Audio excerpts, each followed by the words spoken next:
Tonight, you drift into a dream where history isn't heroic. It's hilariously horrifying.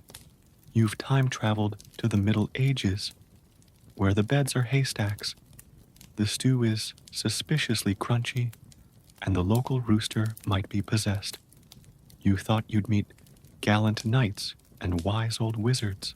Instead, you're dodging chamber pots and trying not to insult the king's muffin-shaped crown. This is not a tale of glory, it's a tale of survival. Barely.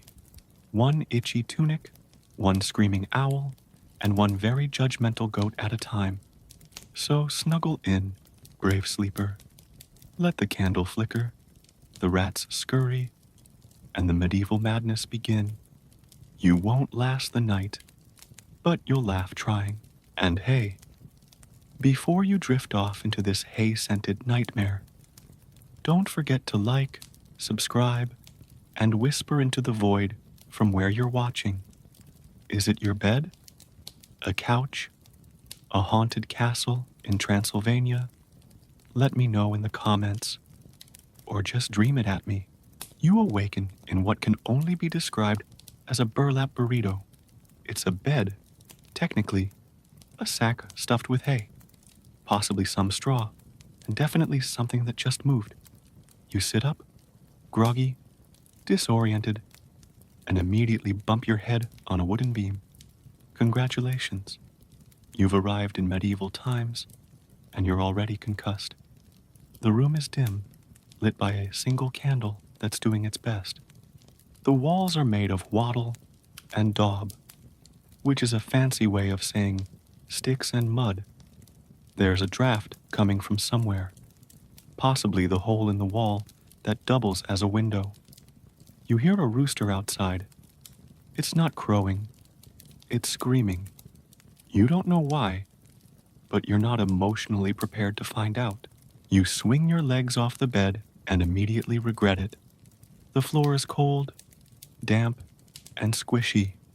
You hope it's mud. You really, really hope it's mud. You stand up, wobble slightly, and take in your surroundings. There's a wooden table with 3 legs and a bowl of something that might be porridge, or possibly mortar. A cat stares at you from the corner. It's either judging you or plotting your demise. You nod politely. It does not nod back. You open the door, step outside, into the fresh medieval air. It smells like smoke, manure, and turnips. Everything smells like turnips. You don't know why. You don't want to know why. A man walks by with a cart full of cabbages. He glares at you. You realize you're wearing a tunic that looks suspiciously like a repurposed potato sack. Fashion is not your friend here. You ask, "Excuse me, where's the bathroom?" He laughs. He laughs for a long time. Then he points to a hole behind the barn and says, "Don't fall in." You begin to understand. You've asked the forbidden question, "Where's the bathroom?" The cabbage cart man didn't answer with words at first. He just laughed, a deep, wheezy laugh that echoed off the barn walls and startled a nearby goat. Then, with a crooked finger and a glint of mischief in his eye, he pointed behind the barn. You follow his gesture, your feet squelching through something that's either mud or medieval mystery sauce. Behind the barn, nestled between 2 judgmental chickens and a pile of hay that may or may not be sentient, lies the hole. It's not metaphorical, it's not poetic, it's a literal hole in the ground, surrounded by splintered wood, mystery stains, and a plank that looks like it's seen things, terrible things. There is no toilet paper. There are leaves. You stare at the leaves. The leaves stare back. One of them winks. You're not sure if it's the leaf or your sleep-deprived brain. You consider holding it for a day, a week, a lifetime.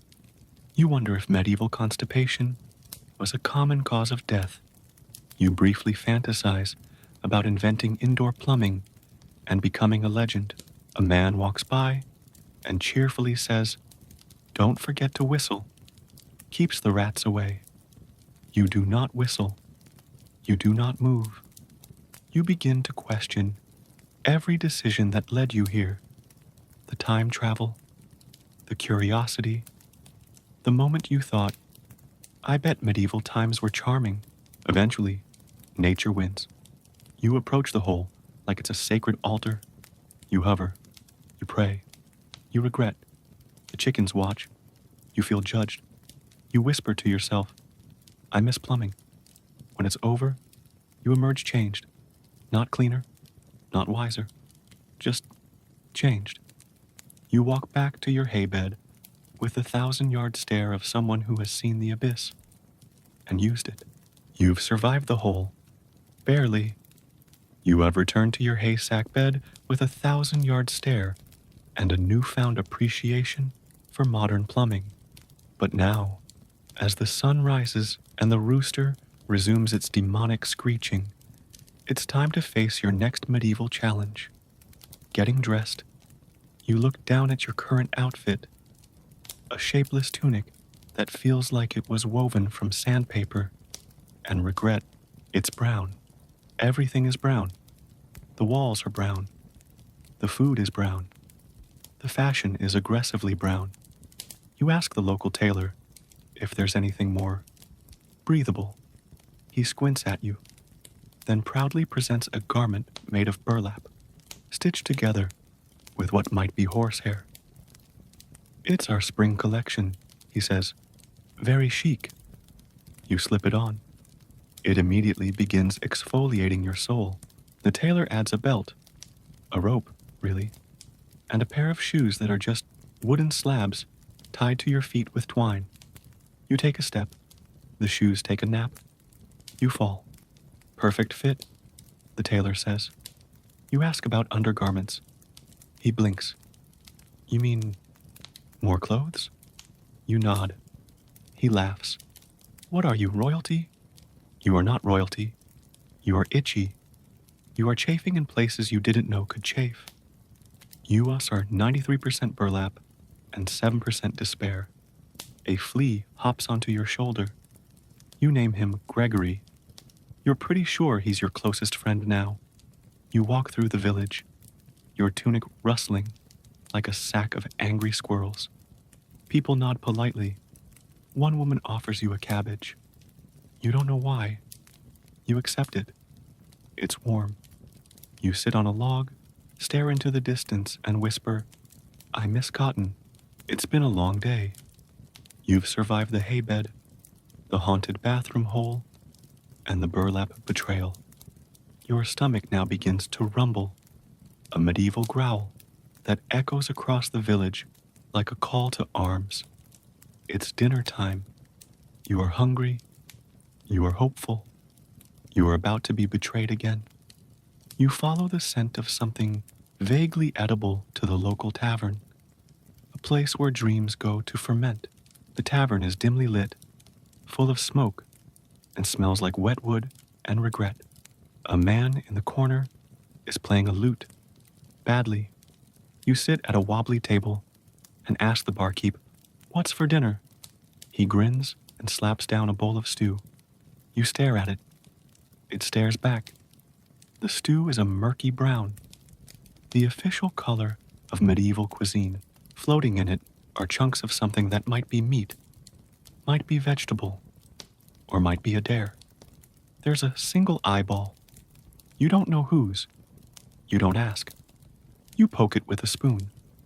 The spoon bends. You switch to a fork. The stew bites back. You take a cautious sip. It tastes like boiled mystery and sadness. You chew. You regret. You chew again. You accept your fate. A man beside you slurps his bowl and says, "Best rat stew in town." You freeze. He laughs. "Just kidding. It's mostly squirrel." You nod politely. You do not breathe. The bread arrives next. It's hard. Very hard. You knock on it. It echoes. You consider using it as a weapon, or a pillow, or a medieval frisbee. You ask for water. The barkeep hands you a mug of something cloudy.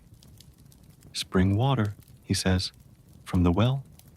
You remember the hole behind the barn. You decline. You finish your meal, or at least make peace with it, and stumble outside, full of squirrel stew and existential dread. The moon is rising. The chickens are whispering. You whisper back, I miss pizza. After your stew-related trauma and a brief moment of silence for your taste buds, you decide to explore the tavern a bit more. After all, it's the social hub of the village, a place for laughter, storytelling, and, if the rumors are true, at least one weekly brawl over a spoon. The tavern is dimly lit, mostly by candles that seem to be melting in fear. The air is thick with smoke, sweat, and the unmistakable scent of pickled onions. A bard in the corner is playing a lute with the enthusiasm of someone who's never actually seen a lute before. Every note sounds like a goat sneezing. You approach the bar and ask for a drink. The barkeep, a man with one eyebrow and two teeth, slams down a wooden mug filled with something frothy and suspiciously green. What is it? You ask. He shrugs. Al. You sniff it. It smells like betrayal. You take a sip. It tastes like someone fermented a boot in a puddle of old soup. You nod politely and pretend to enjoy it. Your tongue files a formal complaint. A man beside you slams his mug down and shouts, To the king. Everyone cheers. You cheer too, mostly out of fear. The man turns to you and says, You're not from around here, are you? You freeze. You consider lying. You consider running. You consider hiding behind the bard. But he's currently wrestling his lute. No, you say. I'm from the future. He nods slowly. Ah, one of those. Before you can explain, a woman bursts through the door and yells, He stole my spoon. The tavern goes silent. The accused, a wiry man with a suspiciously shiny pocket, stands up and says, Prove it. And just like that, the tavern erupts into chaos. Chairs fly, mugs shatter. Someone throws a cabbage. You duck under a table and clutch your mug of regret ale like a security blanket. The bard starts playing faster. You're not sure if it's music or a distress signal. Eventually, the fight fizzles out. The spoon is returned. The cabbage is eaten. The barkeep wipes the counter with something that might be a sock and says, Same time tomorrow? You nod. You leave. You whisper to yourself, I miss juice boxes. After a long day of stew trauma, burlap betrayal, and tavern turbulence, you're ready to sleep. Or at least, you think you are. You return to your haysack bed, which now feels like a luxury item compared to everything else you've endured. You fluff the hay, it pokes you back, you lie down, staring at the ceiling, a patchwork of wooden beams, spider webs, and something that might be watching you. You try not to think about it. You try to relax. You try to remember what a mattress feels like. Then you hear it scritch, scratch, skitter. You sit up. The sound stops. You lie back down. The sound resumes. You realize you are not alone. A rat scurries across the floor like it's late for a meeting. Another one pops out from under the bed and gives you a look that says, You're in my spot. You apologize. The rat does not forgive you. You pull the blanket, a thin wool sheet that smells like damp history over your head. It does not help. The rats are now holding a conference. One of them is chewing on your shoe. You name him Reginald. You hate him. You try to sleep. You try counting sheep. But the sheep are loud, and one of them owes you money. You whisper a prayer to whatever medieval deity handles pest control. You promise to be a better person. You promise to invent mousetraps. You promise to never eat stew again. Eventually, exhaustion wins. You drift off, surrounded by rats, wrapped in itchy wool, and dreaming of plumbing, pizza, and pest-free pillows. You whisper into the darkness, "I miss bedtime stories that didn't involve rodents." You're finally drifting off in your haysack bed, wrapped in itchy wool and the faint scent of regret, when there's a knock on the door. Not a polite knock, a medieval knock, the kind that says, "We need someone expendable." You open the door to find a man in a dented helmet and a tunic that looks like it lost a fight with a fireplace. "You're on night watch," he says. "I didn't sign up for that," you reply. "You didn't sign up for any of this," he says, handing you a torch and a stick. "Congratulations."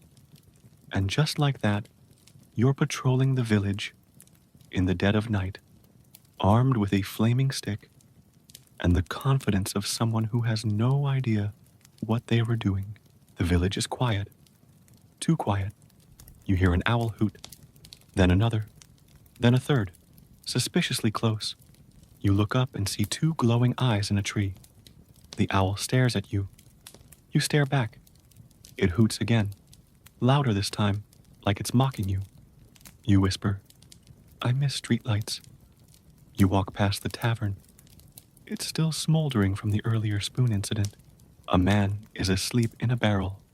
You salute him. He does not salute back. You hear a rustle in the bushes. You freeze. You raise your stick. A hedgehog waddles out, looks at you like you're an idiot, and waddles away. You apologize to the hedgehog. It does not accept. You continue your patrol, trying to look brave. You hum a little tune to keep yourself calm. It's "Twinkle, Twinkle, Little Star," but you sing it like a battle hymn. Suddenly, you hear footsteps. You spin around. It's the baker. He's carrying a sack of flour and muttering about sourdough. You nod. He nods. You both pretend this is normal. Hours pass. The torch burns low. Your feet ache. Your tunic is now 40% dew.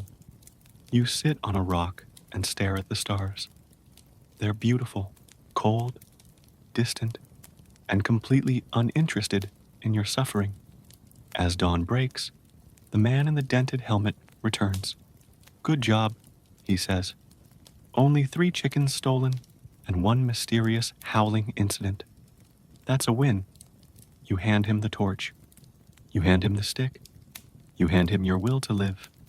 You whisper, "I miss security cameras." You've survived the night watch. Barely. Your feet are soaked. Your torch is a stub. And your soul is 80% owl-related trauma. You return to your haysack bed, hoping for a few hours of sleep before the rooster starts its daily demonic opera. You lie down. You close your eyes. You exhale. And then it begins. Hoot! You sit up. That was not a hoot. That was a war cry. You peek out the window. A hole in the wall that lets in equal parts moonlight and mosquito. Perched on the roof across the way is a massive owl. Its eyes glow like judgment. Its head swivels 270 degrees, like it's trying to find your deepest insecurities. You whisper, "Please don't be sentient." The owl hoots again, louder, longer, with the emotional intensity of a Shakespearean actor who just stubbed his toe. You try to ignore it. You bury your head in the hay. The hay pokes back. You try counting sheep. The owl hoots in iambic pentameter. You throw a shoe at the window. The owl catches it mid-air and drops it in a puddle. You're not sure if that's a threat or a gift. You ask a passing villager the next morning, "What's with the owl?" He shrugs. "That's Gregory. He's been here since the plague. Some say he's cursed. Others say he's just dramatic." You nod. You understand. You too are a little cursed and very dramatic. You try to sleep again. The owl hoots once more. Softer this time, almost tender. You whisper, "I miss white noise machines." The owl blinks slowly. You blink back. A moment of mutual respect passes between you and the feathered banshee. Then it poops on your windowsill. You sigh. You roll over. You accept your fate. After surviving plague carts, owl opera, and stew betrayal, you decide to treat yourself. You march up to the innkeeper, a stern woman named Mildred, who looks like she wrestles bears recreationally, and ask for a pillow. She squints at you. "A what?" "A pillow," you repeat. "You know, soft, fluffy, head-friendly." She stares for a long time. Then she disappears into a back room. You wait. You dream. You imagine goose feathers, silk covers, maybe even memory foam if the time portal glitches in your favor. Mildred returns and slams something onto your haybed. It's a turnip. You blink. "Is this?" "Premium," she says. "Locally grown. Very supportive." You pick it up. It's cold. It's lumpy. It smells like betrayal and soup. You try to protest, but Mildred is already gone, vanished like a medieval ghost with a vendetta. You lie down, placing the turnip gently beneath your head. It rolls away. You chase it. It rolls again. You whisper, "I miss pillows that don't flee." Eventually, you wedge the turnip into the hay and rest your head on it. It's like sleeping on a rock that's trying to gaslight you. You close your eyes. You try to sleep. You dream of cotton. You dream of clouds. You dream of Mildred laughing as she throws turnips at your soul. In the morning, you wake up with a sore neck and a newfound respect for root vegetables. The turnip is gone. You suspect Gregory the rat took it. You do not blame him. You whisper to the rising sun, "I miss hotel service." You wake up to the sound of coughing. Not polite. "I swallowed my tea wrong." Coughing. No, this is the kind of coughing that echoes through the village like a warning bell. Deep, rattling, phlegm-filled coughs that sound like someone's lungs are trying to escape. You sit up in your haystack bed and peek out the window hole. The street is bustling with people, but not in a festive way, more in a "we're all doomed but still have errands" kind of way. A man walks by with a cart. You assume it's full of vegetables. It is not. It's full of people. Very still people. You blink. "Is that plague cart?" says a voice behind you. It's the innkeeper. She's holding a bucket and a mop that looks like it's seen things. "Don't worry. It's only the mild plague." You nod slowly. "There's a mild one?" She shrugs. "Compared to the spicy one, sure." You step outside, cautiously avoiding puddles of unknown origin. Everyone is wearing layers of cloth over their faces, which is oddly comforting. You try to fashion a mask out of your sleeve. It smells like stew and failure. A man sneezes near you. You flinch like he just pulled a sword. "Bless you," you say, backing away. He coughs in response. You sprint. You pass a group of children playing a game called Catch the Rat. You do not join. One of them sneezes on the rat. The rat sneezes back. You duck into the apothecary's hut, hoping for some medieval medicine. The apothecary offers you a vial of something green, a pouch of dried moss, and a leech named Harold. You take Harold. He seems trustworthy. You ask, "What's the cure?" She shrugs. "Time. Or fire." You leave. Back in your room, you sit on the edge of your haybed, clutching Harold and whispering, "I miss hand sanitizer." You sneeze once. You wait. Nothing happens. You sneeze again. The owl hoots ominously. You've seen many things in this medieval nightmare. Stew that blinked, owls that screamed, and turnips that moonlight as pillows. But nothing, absolutely nothing, prepares you for the emotional roller coaster that is the royal jester. You're invited to the village square for evening entertainment, which sounds promising. You imagine music, dancing, maybe a puppet show.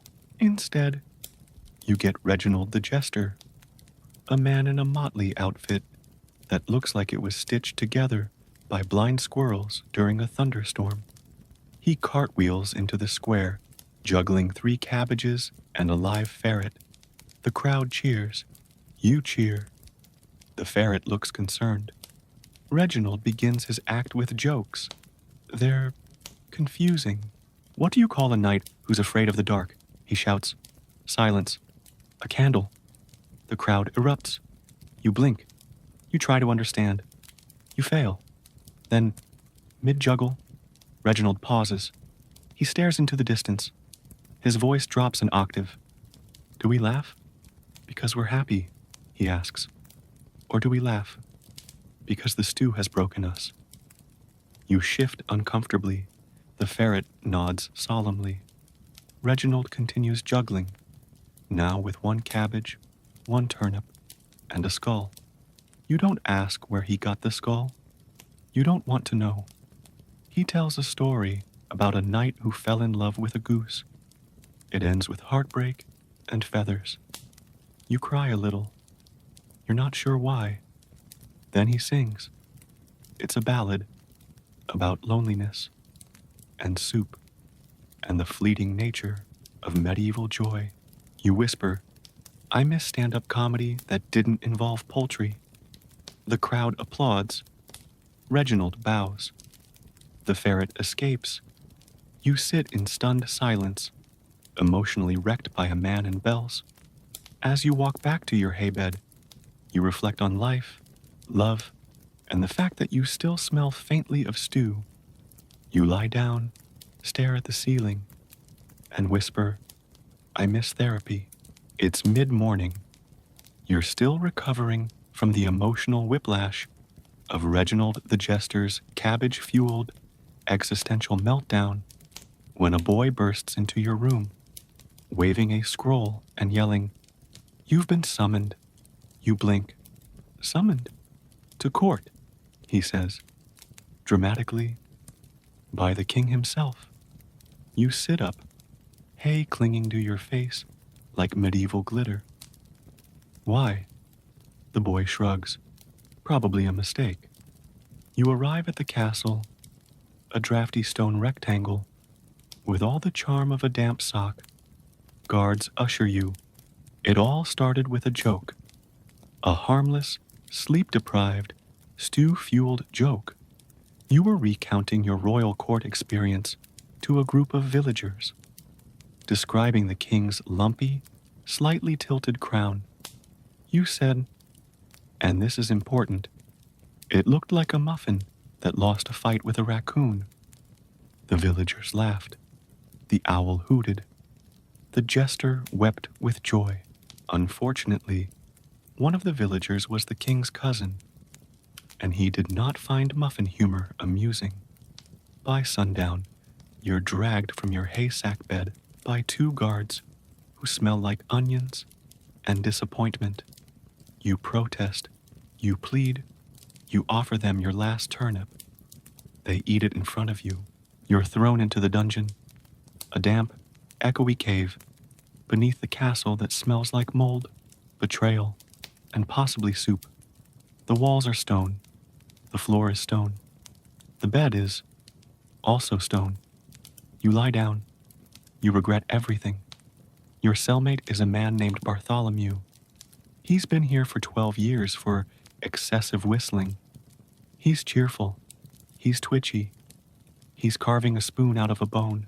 You don't ask whose. There are rats. Of course there are rats. But these rats wear tiny cloaks and seem to be unionized. One of them demands a toll to cross the cell. You pay in crumbs. You ask Bartholomew, "How do people get out?" He shrugs. "Trial by cabbage." You blink. "What?" "Don't worry," he says. "You'll lose." You spend the night staring at the ceiling, which drips rhythmically onto your forehead. You whisper, "I miss sarcasm," without consequences. In the morning, a guard arrives.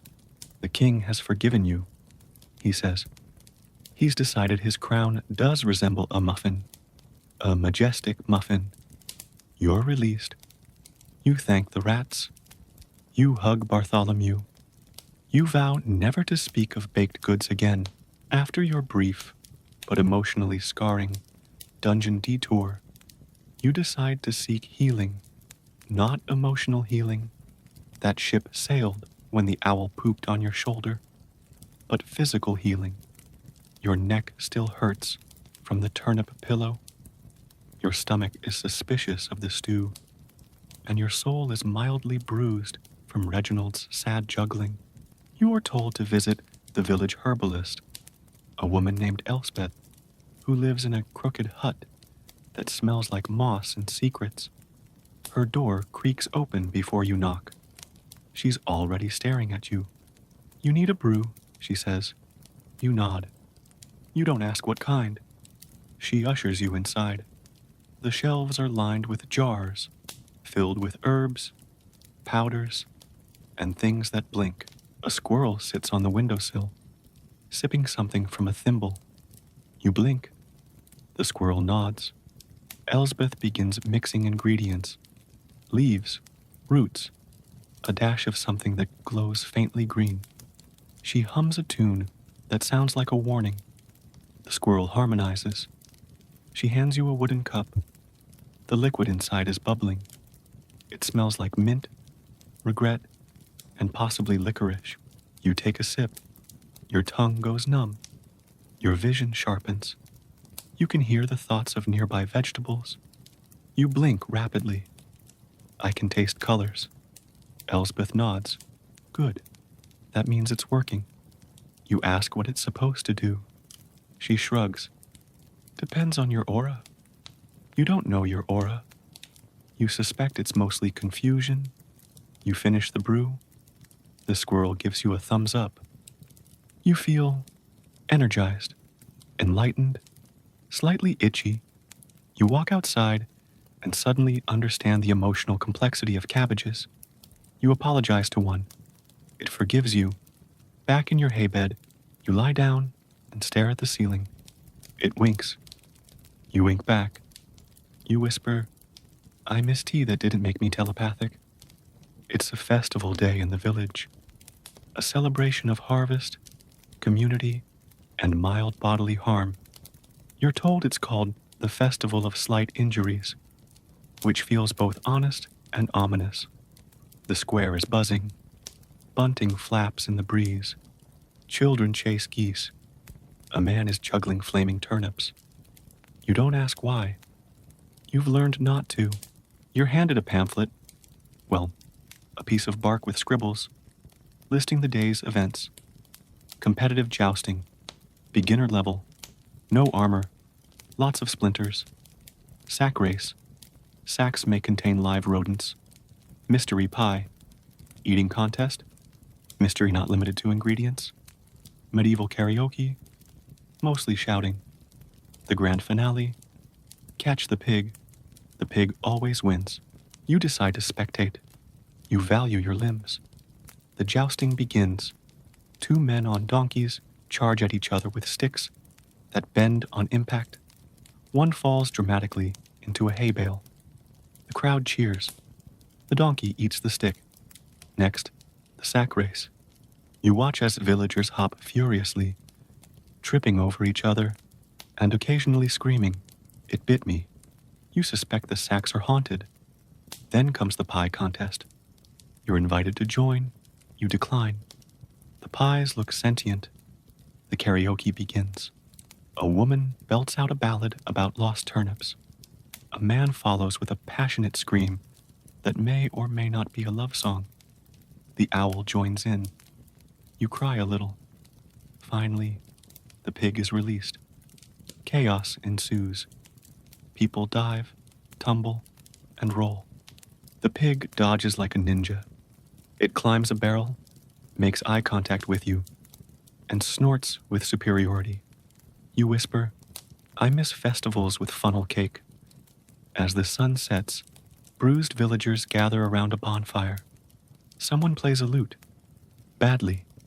You sit on a log, nursing a splinter and a cup of regret ale, and reflect on the day. You didn't participate. You didn't win.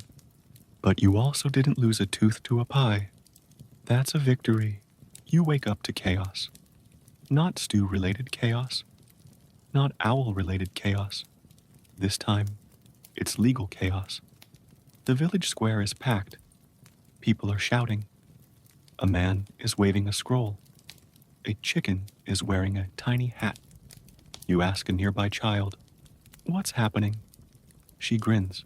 Henrietta's on trial. You blink. "The chicken?" She nods.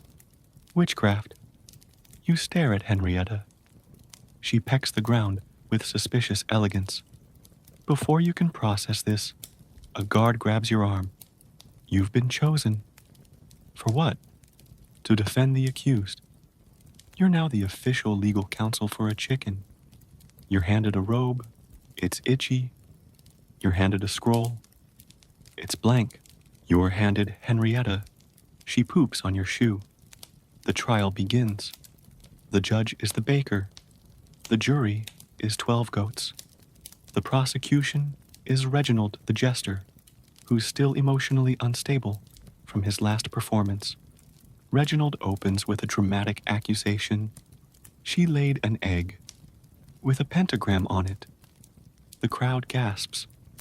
The owl hoots. You squint at the egg. It's just cracked funny. You stand. You clear your throat. You begin your defense. Ladies, gentlemen, goats, this chicken is innocent. She's just a bird with dreams, a bird who pecks with passion. Henrietta clucks in agreement. You present evidence, a feather, a grain of corn, and a drawing of a broom labeled "not hers." Reginald counters by juggling 3 eggs and screaming, "She bewitched my breakfast." The goats bleat in confusion. The judge bangs a loaf of bread on the table. Enough. We shall decide with the ancient method, trial by splash. Henrietta is dunked in a barrel of water. She floats. The crowd gasps. "She's a witch," someone yells. "She's just buoyant," you yell back. The judge pauses. Fair point. Case dismissed.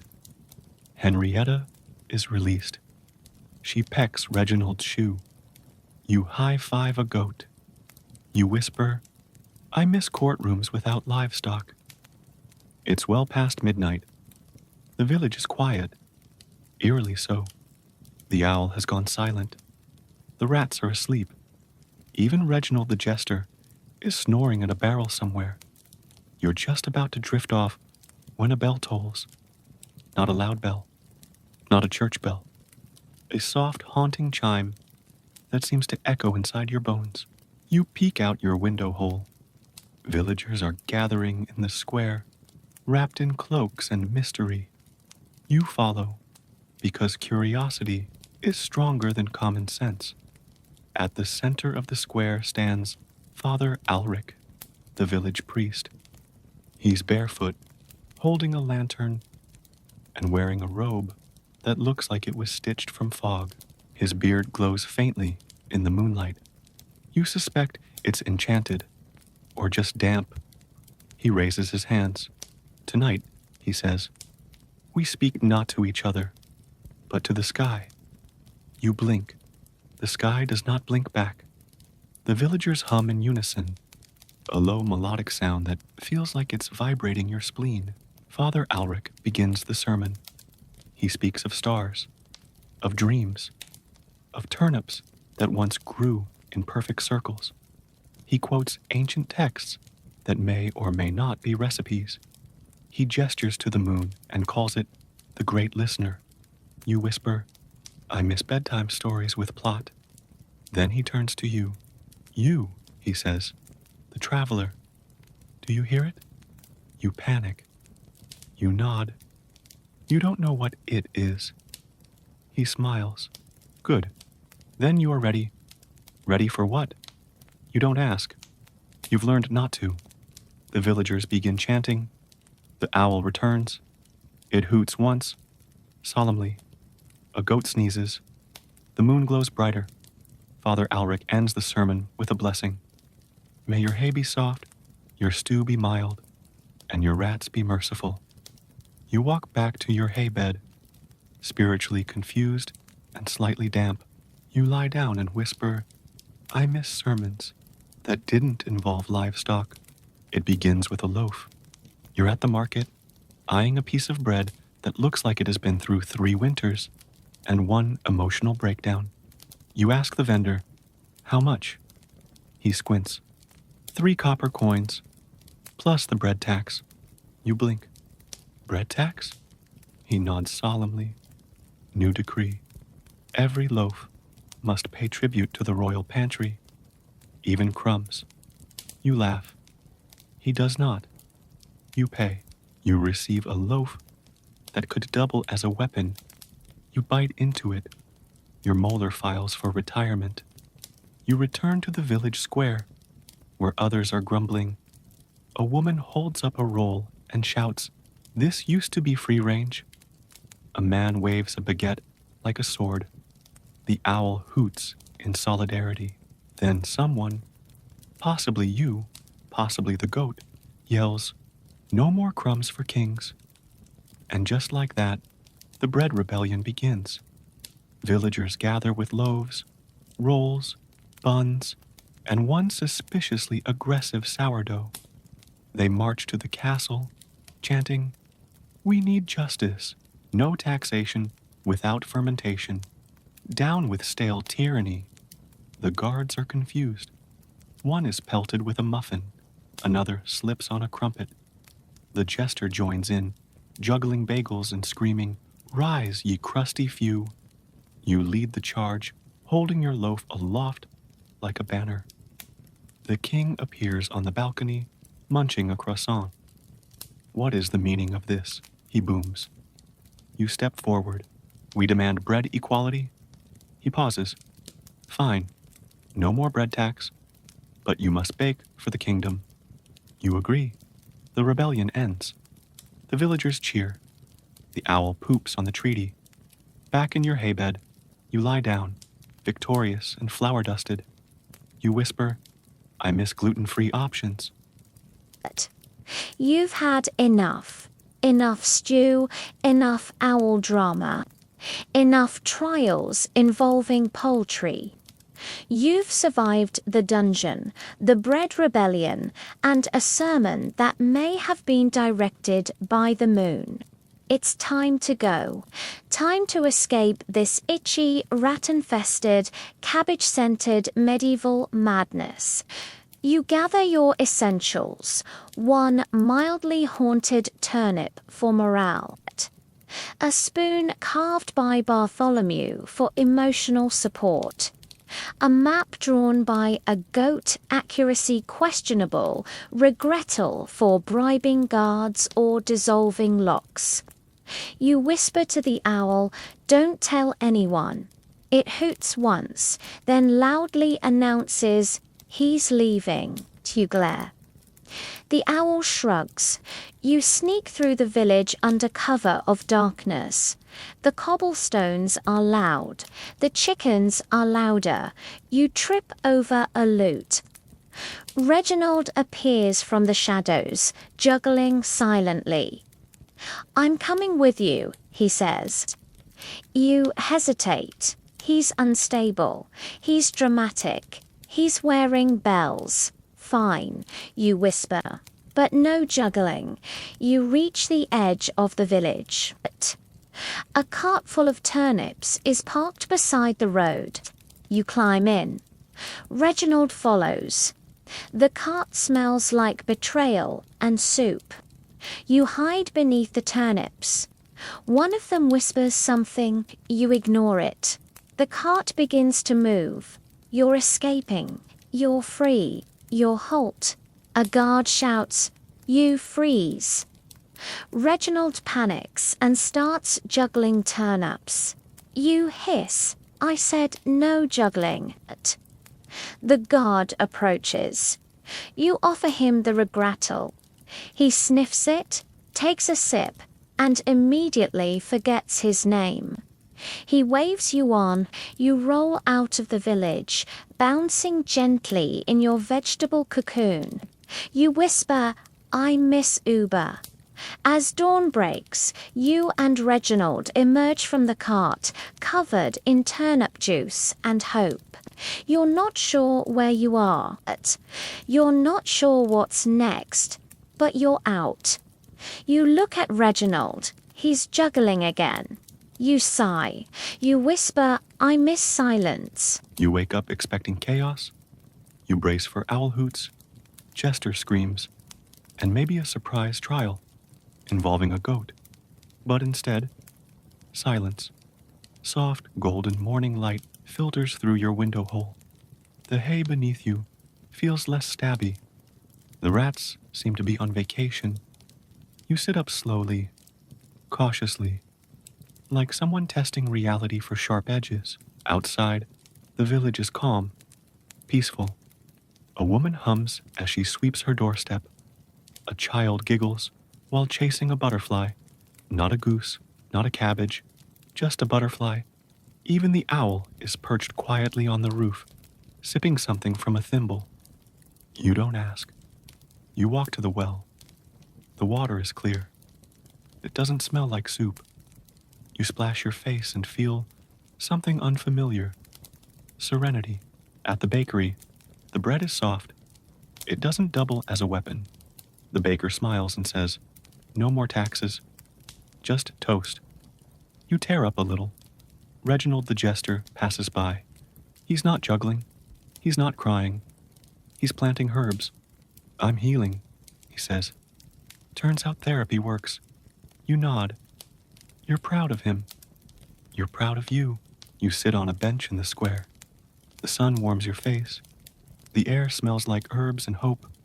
The owl lands beside you. It doesn't hoot. It just sits. You share a quiet moment. You whisper, "I think I'm okay."